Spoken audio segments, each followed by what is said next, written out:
존경하는 중구민 여러분, 그리고 동료 의원 여러분, 김재선 구청장님과 관계 공무원 여러분, 안녕하십니까? 사회도시위원회 소속 김선옥 의원입니다. 오늘 저는 우리 중구의 가장 취약한 이웃인 장애인의 인권 보호와 이를 위한 지방자치단체의 책임 강화를 위해 이 자리에 섰습니다. 장애인이 안전하고 존엄하게 지역사회 구성원으로서 동등하게 생활할 수 있는 환경을 만드는 일은 헌법이 국가에 부여한 책무이자 주민복지의 최전선에 있는 지방자치단체가 실현해야 할 의무입니다. 하지만 보건복지부에서 발표한 2024년 장애인 학대 현황은 우리 사회의 현실을 적나라하게 보여주고 있습니다. 장애인 학대 신고는 6,031건으로 5년 전보다 43% 증가했고, 더 심각한 점은 학대 행위자의 38%가 부모 및 친인척, 20%가 시설 종사자 등 신고 의무자라는 사실입니다. 또한 학대 장소는 거주지 45%, 복지시설 17%로 가장 가까운 공간에서 보호해야 할 사람들에 의해 학대가 발생하고 있습니다. 더 심각한 사실은 학대가 지속형으로 바뀌고 있다는 점입니다. 24년 재학대 비율은 13%로 5년 전 대비 2.5% 폭증했으며, 이는 단발성 점검이나 일시적인 개입으로는 심각한 피해를 막을 수 없음을 보여줍니다. 신고 의무자의 신고율도 26.3%에 불과합니다. 정작 신고를 해야 할 사람들이 장애인 범죄에 가해자거나 범죄를 발견해도 먼저 나서지 않는 구조 속에서 지역사회의 장애인의 인권보호 교육, 홍보, 점검 체계를 강화하는 일은 선택이 아닌 필수입니다. 나아가 최근에는 장애인의 이동권, 정보 접근권, 자립지원, 지역사회 참여 확대 등 다양한 분야에 대한 정책 수요가 제기되고 있습니다.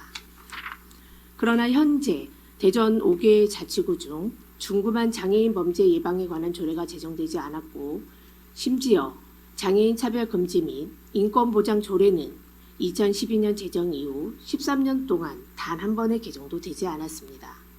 그 사이 장애인 가구 증가, 돌봄 공백 확대, 고령 장애인 비중 증가 등 환경은 급격히 변화하고 있지만 제도는 그 변화를 따라가지 못하고 있습니다.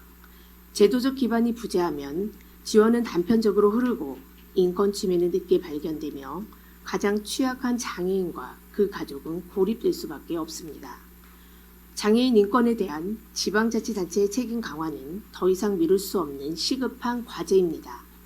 이제 중구는 장애인 인권보장 특별체계가 필요합니다.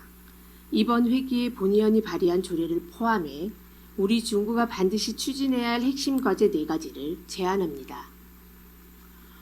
첫째, 장애인 인권 전반에 대한 기본 원칙과 책임을 명확하게 해야 합니다.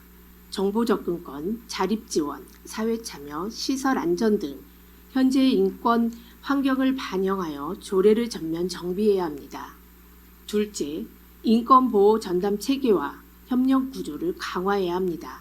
사례 발견부터 전문 상담, 보호, 사후 관리까지 공백 없는 지원이 가능하도록 행정과 전문기관이 유기적으로 협력하는 공고한 네트워크를 구축해야 합니다. 셋째, 시설 및 가정 내 인권 침해에 대한 상시 모니터링 체계를 마련해야 합니다. 일회성 점검을 넘어 위험 신호를 조기에 포착하고 점검이 곧바로 피해자 지원으로 연결되도록 해야 합니다. 넷째, 장애인 인권 보장 중장기 계획을 의무적으로 수립해야 합니다. 당사자의 목소리와 지역 현실을 반영한 현장 중심 계획으로 복지 정책 전반의 기준을 세워야 합니다.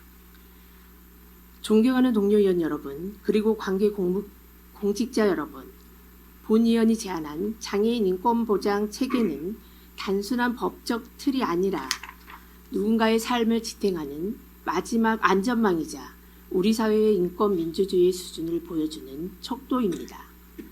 장애인 당사자와 가족들에게 우리 중구는 여러분을 보호하고 지지한다 라고 확신할 수 있는 제도적 신뢰 기반을 바로 지금부터 마련해야 합니다. 장애인 인권 보호와 범죄 예방을 위한 이 중대한 과제에 우리 모두가 책임감을 느끼고 힘을 모아주시길 바랍니다.